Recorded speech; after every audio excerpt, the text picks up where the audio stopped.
guess I'll do it. I do. Bonjour. Come on, you gotta do it in French. Bonjour. Benitos, good, bad, and deadly. Je m'appelle Alexander Void. Chris King? What? No, you gotta say it in French. Chris King, that's okay. I don't know French. Go. Start it. Okay. Hey guys, Chris and Alex here. Welcome. No, that was horrible. What do you want to do? How do you want to do it? I guess that works. I was just thinking like, hey guys, Chris and Alex here. It's too quick. We gotta be a little bit more laid back. Do we want to ever say like welcome and stuff? Because Casual Friday, they just start talking. Okay, they have a little small thing, yeah, and then they have to start. I think that it's good to start off with a greeting. Because I was just thinking like, hey guys, you know, Chris and Alex here. Welcome to Casual Friday. Today's topic is gonna be. That sounds so street business. Doesn't sound nice or fun. Okay, let's try one out with you then. Let's see. You want to? Okay, so I guess we'll see mine, and then we'll do yours and see which one Yeah. you like. You're our audience, okay? You ready? Wait, You're gonna judge. Okay? It's already recording. Good. You call action. I already called action because it's recording right Call now. action again. Okay. Restart. Hold on. This is how it works. You keep rolling. Action. You don't have to just like you just have to say action. Because once you say action, it takes 3 seconds. Then that's where I cut. That's where you have the words action. Okay. So, anyways, my intro would be. I'm nervous because you're looking at me. No, don't be nervous. Let's do it.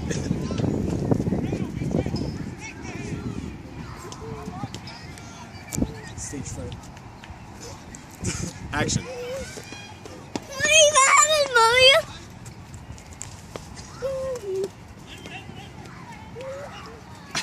Hi guys, this is Good, Bad, Deadly. I'm Alexander. Alexander Void. Thank you. See you. I'm trying to think with Good, Bad, and Deadly. How can? Hey guys. Good, Bad, and Deadly. Yeah. This is Good, Bad, Deadly. That's good to say. But then I'm trying to think about like, cause you can say like, you know, hey guys, Good, Bad, and Deadly here. Alex and Chris. Like, there has to be a way we can, unless we just say Good, Bad, and Deadly here and then the names pop up. Just call action. Action. With enthusiasm. Be excited about it. Action. Hey guys, welcome to Casual Friday. Chris King here, and Alexander Void. today we're gonna have. I don't know what to say. No, today's topic. Is that cool? So we say our names and then we say, this is Casual Friday. Well, I already said welcome to Casual Friday. Oh, that's a good one. No, but that's a good one too. This is Casual Friday. That's a good one too. Hi everybody, this is Alexander Void. Chris King. This is Casual Friday, and today's topic is penises. There's a drink called 9 Penis Wine. So which one did you like? Welcome to Casual Friday, or did you like? What do you like? Welcome to Casual Friday, or did you like? This is Casual Friday. I think we like each other. So. What do you think? This audience? What? Which one do you like? Which greeting? You did 2 different greetings? They sound the same to me. Okay, we let's said- do it again. This time pay attention. Okay. Hi, Daddy. Okay. You want yours? All right.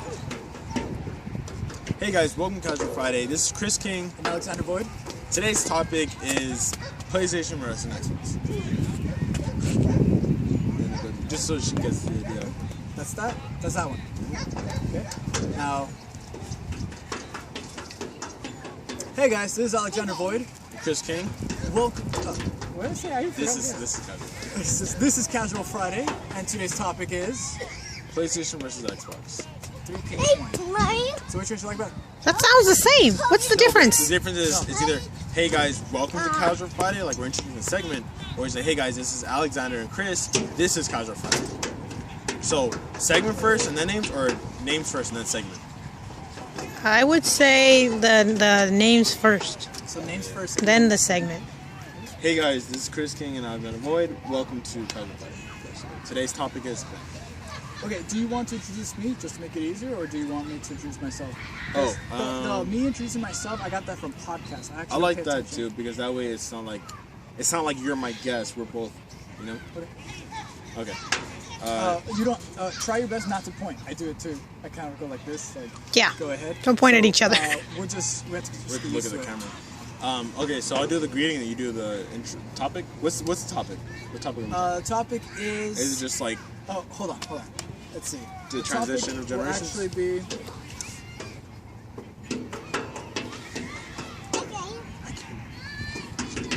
Today's topic will be current gen and next gen, and should we make that leap?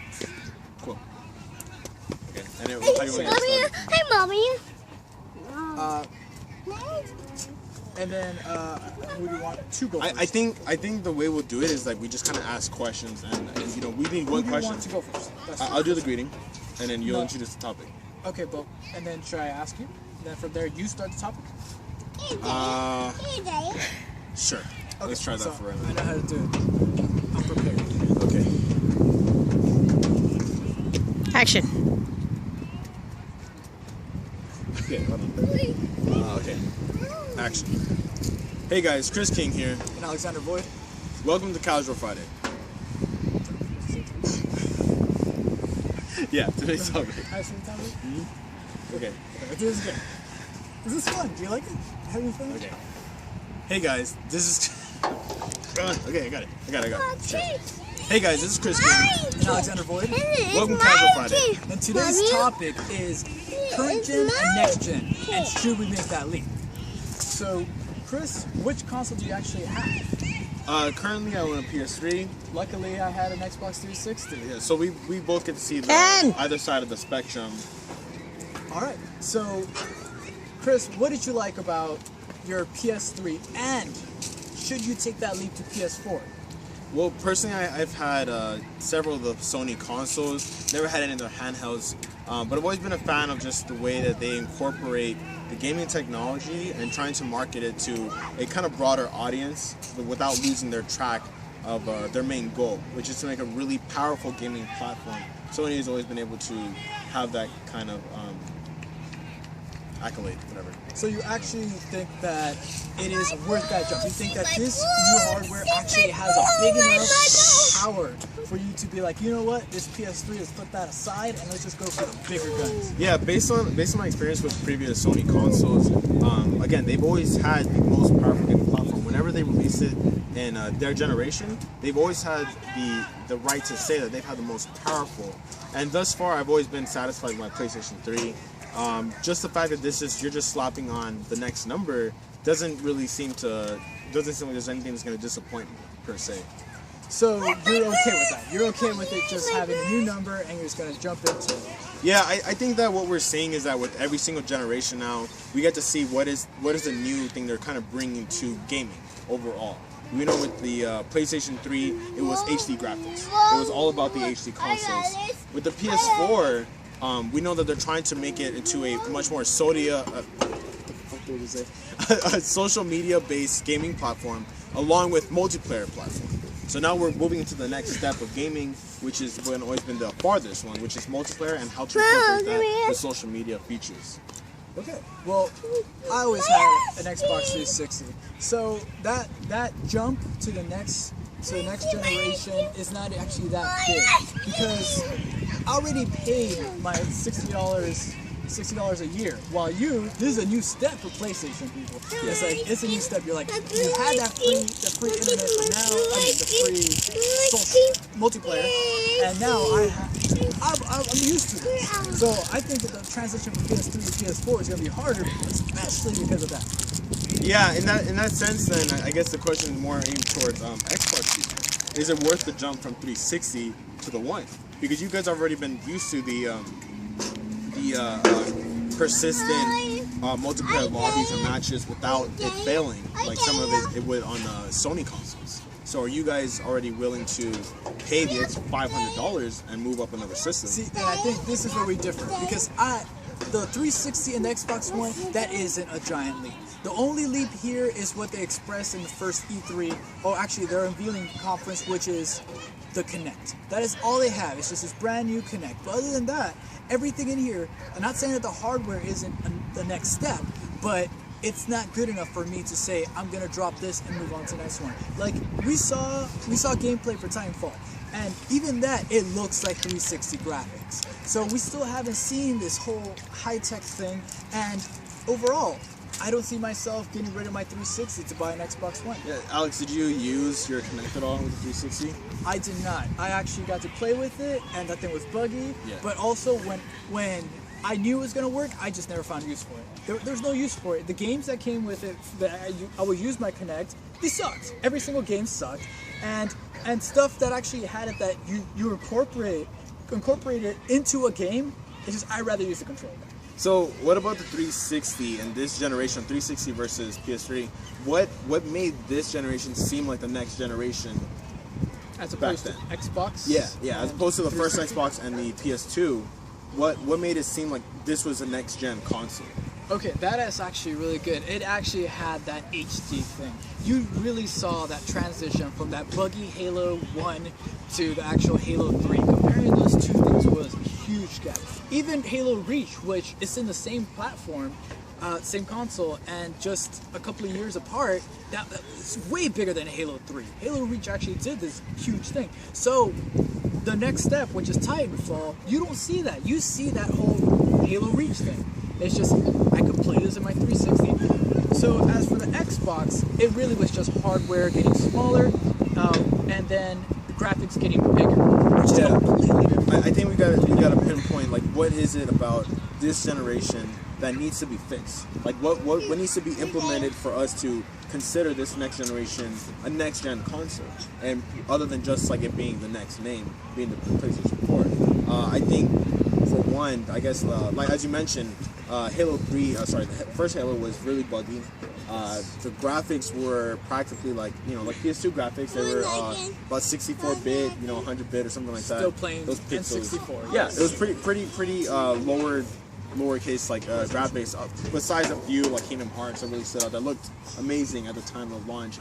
I guess for me it would have to be the fact that there's going to be no more loading screens. No more loading screens. Yes. Possibly, I would like to see no more glitches as well. No more glitches, no more loading screen, which is inevitable. But the fact also that, ew, what the hell is that? Ice cream. What is it? It's melted ice cream. Oh He my cleaned God, it off the pick it bit. up. He dropped it and then cleaned it. So here we go. The thing that we're saying here Throw it is away, it's that trash. the people who actually needed this jump Over there, look. is PlayStation. Over there, Because they look, needed look, look. that online Over there. playability. Yes. That's all you guys are missing. And they're actually expressing that by charging. Because that is exactly Don't touch the trash can. That's exactly what we needed. So the next what Okay, I'm hold on. saying here We'll go is right now. that Hold on. The only people who got screwed is the PlayStation. It makes sense. It sucks that you have to buy this whole new hardware, spend all this money. But as for Xbox users, I think we could just stay here. We could just stay here unless you actually want to use the Kinect, which I don't understand why, but just want to use the Kinect.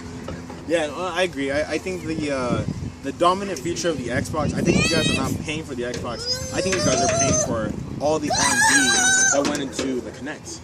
Recently just heard a report saying that Xbox or Microsoft used $100 million for research and development of the controller, which is pretty crazy to see that this controller is the exact same thing. It looks exactly the same minus the jet black color. It looks a lot better. Even for me, it's a little bit more enticing, but I still don't want to give them a DualShock. So, are you disappointed at all with the feature of the controller? Yes, the controller actually has better triggers. It's actually just softer, also around analog. The analog is actually just smooth little bumps, which is very needed because in my Xbox you feel that. But yeah, I don't think it needed that $100 million. I think I could just walk in there and say, hey, these kind of feel funny and this kind of feels funny, so just kind of make it rounded. I don't see this being this huge thing. Yeah. Yeah. Would you actually prefer to just kind of stick with your 360 and play some of these next gen games that are going to come out on the same system, such as Assassin's Creed, Battlefield, those kind of things? I think the issue we're facing right here is that there is nothing that they're offering us with the next gen system. With Watch Dogs, I can't, for instance, like, let's say I can't say camera and then there's a camera following me or something. It's the same exact game 360. I think that's why a lot of people are disappointed. It's because there's no next gen separation. There isn't anything you can't do on this current console that you can only do on the Xbox One or the PS4 for that matter. Yeah. So what you're pretty much asking me is, do I want to pay $500 to use a Kinect, which I'm never going to use, and just to have this hardware that I'm not going to use its full capability? That's exactly what you're asking. And yes, I would say I stick to my 360. Stay here. There's nothing that this new generation has brought, and there's nothing new. At least not yet. Right. We still haven't seen that next step.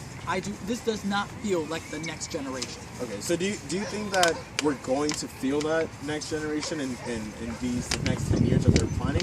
Or do you think that we're going to see down the line in 7 years, we might have to wait for the next console? Or do you think there's going to be some sort of trick that they're going to pull out? See, I do believe that we will eventually see. I think that this hardware actually has the capability to actually go faster. There's a car that goes 110, but it's actually stuck in a 30 mile per hour road. So I think that eventually we'll reach that point. But right now, due to most people not going to buy this new console due to it being so expensive, that they're not even releasing the big guns yet, because we still have time. They still have time to start making these games, because obviously they just started doing it. I would point at Final Fantasy versus 13, which now got renamed to Final Fantasy 15. See, that was announced about 8 years ago, or what is it, 10 years ago? It was a very long time, and just recently it disappeared. It just fell off the planet, just fell out, and then the face of the planet, and then it just got re-released right now, or re-announced, and that just means that they made that transition. So I think that once that game comes out, I think that's when we start seeing actual PS4 games. No. So I believe that's the same thing with the Xbox. If anything, Xbox will be a little slower, because I'm sure they've been focusing more on NFL. They've been focusing more on the Kinect, because that's really where all the money went. Yeah, I think that for all these games that are in the series, like Infamous, Killzone, it's about time to put those games to rest. I think we've had enough of Killzone. I think we've had enough of Infamous after this one. I'm not saying anything new unless they bring out some ridiculous multiplayer feature that is just completely open world. But other than that, I'm not seeing any games so far that are just kind of blowing my mind, saying this is a next-gen title. Other than Watch Dogs. Watch Dogs does seem really, really good. But like you said, I agree. I would have to agree with the fact that I think we won't see the next-gen titles until possibly 2014, 2015. I'm just not seeing that big leap in technology that we've been waiting for the past 7 years. But I do think that the one way that Sony and Microsoft can show us that is if they bring out a lot more new IP. And not just new IP like a new zombie game, I mean like a new kind of gameplay mechanic, a new kind of series that we have not seen before. I think that's what will really tell us this is the next gen title. Yes. So before we move on to games, which I think will be the next topic, is that it seems that PS4 is actually doing current gen correctly. So, which is what it was missing, was the online capability. That's pretty much what happened, is that it's because of Xbox 360. Everything that it was missing was that online, and that's barely what they're fixing, and they're fixing it by charging $50 a month. So that's it. These are current gen things right now. So like again, what I was saying, we are on a 30 miles per hour road. This does have the ability to actually become faster, but we're not going to see that anytime soon, because I think it's just barely the beginning. Definitely agree. So let's move on to next gen titles versus current gen titles. This is where we cut. How'd you like it?